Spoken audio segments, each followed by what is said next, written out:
Old homes are actually lots of times a lot of fun. I mean, you find all sorts of funky stuff in your old home. I mean, we did a lot of renovation on this house, and you found like old toys, newspapers from the 50s that were like special like articles, and then you find, oh, there was like a window here once, and there's a door over here once. Pretty fun, you know. And I do a lot of work in my garden as well, and I find junk in there all the time. I mean, it's like archaeology style. I mean, like Jurassic Park stuff. Well, I haven't found a dinosaur yet, but soon. I'm hoping to strike it big. We're working on that. Anyways, I did find something pretty cool the other day, though. Check this out. Ugh. Cool old honey pot. You know, I don't know how old it is or what's going on with it. Might have to talk to grandma and see how excited she gets, because that basically usually says how much I can get for it if I sold it, which who knows? I might not even sell, because sometimes I like old stuff. So deal with it. Anyways, but it's got a cool little hole. Things pour out of it. Cool old honey pot. What's neat about it is I found this honey pot on the same day that I was reading through 2 Corinthians 4. We're reading 2 Corinthians with my small group, and 2 Corinthians 4 talks about jars of clay. Not the band, actually talking about jars of clay, where the band actually took it from.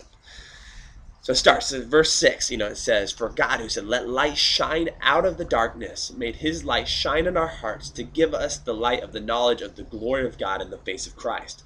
But this treasure he put in jars of clay to show that the surpassing power is from God and not from us.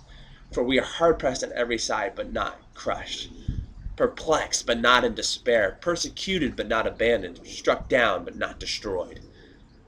And I mean, this was one of those verses that, as growing up, you'd always read, and you're like, okay, I don't know what that means, so I'm just gonna keep reading and go on and skip that part. But nowadays, obviously, I like to really try to struggle and figure out what these things mean. And I'm reading this first, and it just, things so much came to light, so much insight came in, and I realized how awesome this passage really is. Because what he's talking about the power of God displayed in the humble. Jars of clay represent our lives. We are fallible. We are broken people. We are weak, humble, meek people, especially compared to the all-powerful God. What's awesome is that he puts Christ, he puts the Spirit, he puts that within us, jars of clay, to display something awesome. It'd be like the idea of, he's talking about struck down, not destroyed, hard pressed on every side. Many of you guys know that I like to take bats to things. You've seen maybe a video, and if you haven't, there's a video down there that you can check out. But it'd be like if this thing is very breakable. But what if I took a bat to this thing and I hit this thing as hard as I can and it didn't break? You'd be like, what the heck? You'd be super confused. And you'd just be like, wow, something's at work there. Something's amazing there. And that's kind of what he's talking about. He's talking about the idea that when the power of God is within us, amazing things happen, and you're gonna show this to the people around you.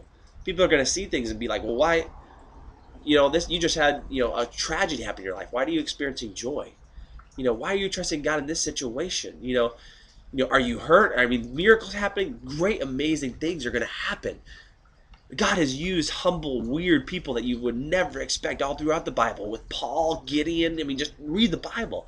He uses these very jars of clay people, but he does it so that it may be so evident that it is the power of God. When you have somebody that's very unlikely and something amazing happens, you can only credit it to God, and it's to God's glory, and that's what he's seeking. Paul continues to expand upon this, and he's talking about the death that's in his, that's made apparent in his life, and in verse 11 he says, "But we who are alive are constantly being given over to death for Jesus' sake, so that his life might be revealed in our mortal bodies." It'd be one thing for me to take this pot and tell you, this thing is unbreakable, this thing is impenetrable, nothing's gonna happen to this thing, and you're like, well, prove it. It'd be another thing if I just took this thing, I said, hey, check this pot, and I took this thing and I threw it across the room against the wall and nothing happened to it. You'd be like, wow, what the heck? Give me that. And you want to try. And he's talking about these situations, that he's being put over to. He's getting put to death. We may experience these hard situations. Who knows? There's people all over the world that are, experiencing persecution and torture and even death. But he's being put into these different situations so that the power can be displayed. so that people can see, so that his power can be revealed in our mortal bodies. I mean, that is encouraging stuff, you guys. To know that God can use anybody, that God could use me, that God can use you, that God can use that guy that you see, with the cardboard sign, every day as you leave Costco. God can use whoever He wants, so that His power can be displayed. That's encouraging stuff, guys, and I hope that you're encouraged today. Let's be like this honeypot, with the power of God within us, God, unbreakable, powerful. Let's do it. Let's invite the Spirit into our lives so that we can display, Christ within us, and that God may be glorified. That's right. That's awesome stuff. That's righteous stuff. I'm gonna stop babbling now. Have a good day.